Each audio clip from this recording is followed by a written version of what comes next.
So, one mic challenges. They're one of my favorite videos to make because they require so much creativity. Essentially what I'm going to be doing in this video today is taking one mic and recording a whole entire band doing a little song, and I'm going to see if I can record it just using one microphone, and I'm going to be using this microphone right here. This is the Oktava MKL 2500. It's a tube microphone, and it's actually a Michael Joly modified microphone that I just got on Reverb. If you're unfamiliar with Michael Joly's work, he modded a bunch of mics and made them sound really good, and I saw this on Reverb after watching it, so I decided to buy it and test it out. And since I just got it, I haven't really gotten a lot of use out of it, so I figured I'd make this one mic challenge and try it on every single thing that I have. So that's what we're going to be getting into. So this is a large diaphragm condenser, and it's also a tube mic. It came with its own case and its own power supply. And as a guitar player, I really love the sound of tubes. I'm used to playing tube amps, and tube amps are held as like the standard of guitar amps, and I think because of that I became really interested in the sound of tubes and decided to try it on a bunch of stuff. Now, one of the most interesting things about this is that since we only have one microphone, you have to be really conscious of placement, and you have to find the best place in order to do something. For this challenge, I played every instrument except the upright bass, which was played by my good friend Sean Hannon, who is also my partner in the company Tearing Out Recordings. And to plug that really quick, we do a bunch of music production, mixing, and mastering kind of stuff. So if you enjoy what you hear today and you want to work with us, check out the link in the description and check us out. But anyway, let's go right into it. The way this is going to be formatted is I'm going to play you the individual videos of all of the instruments one by one, and then at the end I'm going to play you a video of like a mixed version of the whole thing. I'm going to be doing minimal processing, so the only thing I'm going to be doing is like adding a little bit of reverb, maybe a touch of EQ and compression, and basically just some panning and level adjustments, but you're going to mostly be hearing the clean microphone as is. And one thing I forgot to mention is that I'll be recording through my Universal Audio Apollo X4 interface, and if you're interested in any of this, I have a reverb link down below where you can find all these things to purchase. So first, let's start with the drums. So for the drums, it's a really interesting thing. Normally, if you only have one mic to mic a drum, you would think to put it overhead, but this time I decided to put it actually right in front of the drum set. The reason why I chose to place it here was because I didn't want too much of the cymbal information. I mostly wanted the kick and the snare drum, and I specifically really wanted the sound of the kick. So what I did was basically put it facing the snare drum, but low enough so that way it's getting some of the sound of the kick. And to find the right placement, I essentially just moved it up and down to get a nice balance between the kick and snare. I also played with brushes on the first half of this and sticks on the second half of this, so it was also a conscious decision to have kind of level myself out and try to be as neutral as possible, so that way the mic just picks up an accurate recording. So let's hear how the drums sound.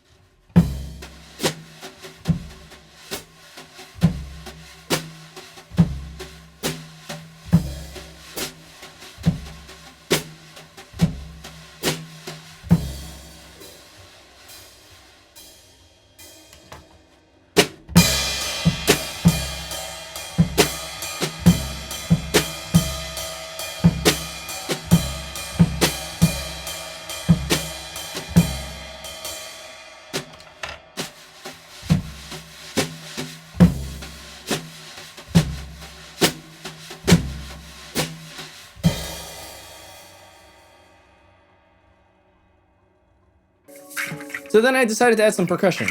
I have this, what's called a Pengi shaker, Pengi, I don't know, and then one of these regular old shakers.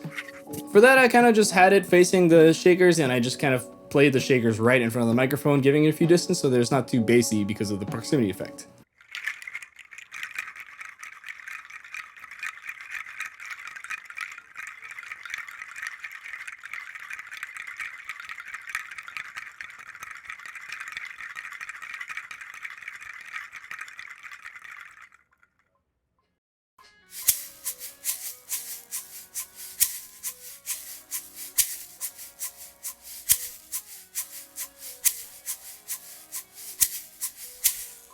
Then we have the upright bass. Now there's a couple of ways to record upright bass, but my favorite so far has been to just kind of put it at the same height of the bridge as the upright and then move it back a few feet. Say hi, Sean. Hi. And then from there, usually the adjustment is, do I want it a little boomier or do I want it a little more attack or a little more high end? And if you want a little more high end, you can just raise the level a little bit. And if you want it a little boomier, you can point it towards the F holes or bring it closer. There's a few things you can do. For this, he was playing arco and pits, meaning he was playing with a bow for the first half, and then he was playing just plucked for the middle part, and then at the end he went back to bowing. I arranged it this way so you can get a bunch of different sounds from the upright. So let's hear how that sounds.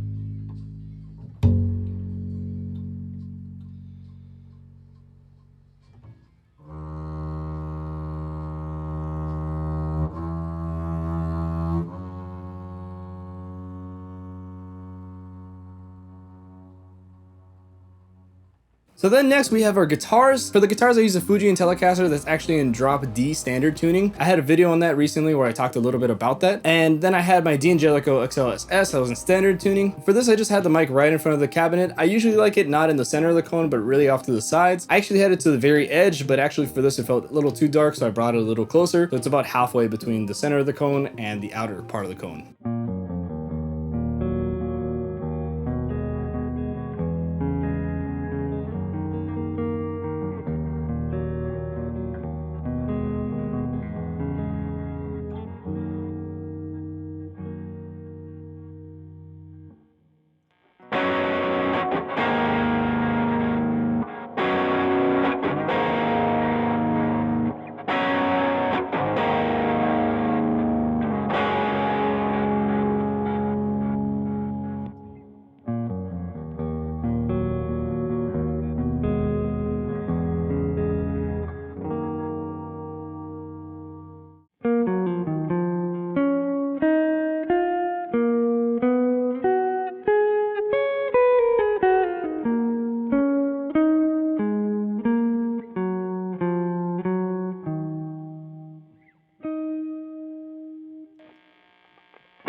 And then I record acoustic guitar. Usually for the acoustic, if you want more bassy sounds, you move it closer to the sound hole. If not, you move it closer to the neck. I had it basically where the neck met the body, and it kind of just stayed there, and it gave a nice response. I didn't want anything too boomy because I already had a lot of stuff going on, and I already had a bass, so I didn't want to obstruct that. So let's hear how that sounds.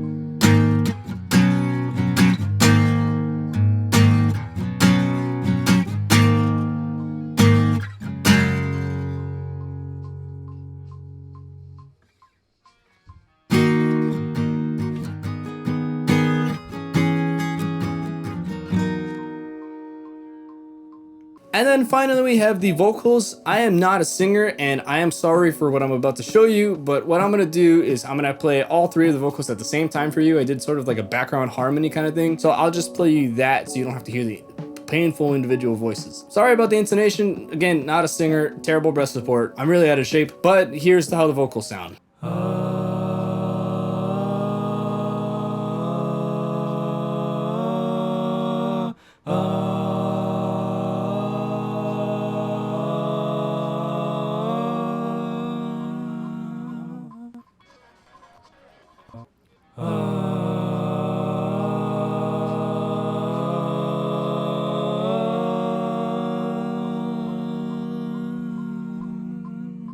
And then finally we have everything all together. Here's the entire performance. Again, a little bit of reverb and a little bit of mixing because, you know, I hate the vocals, so I need to put reverb on that. But here's how it sounds.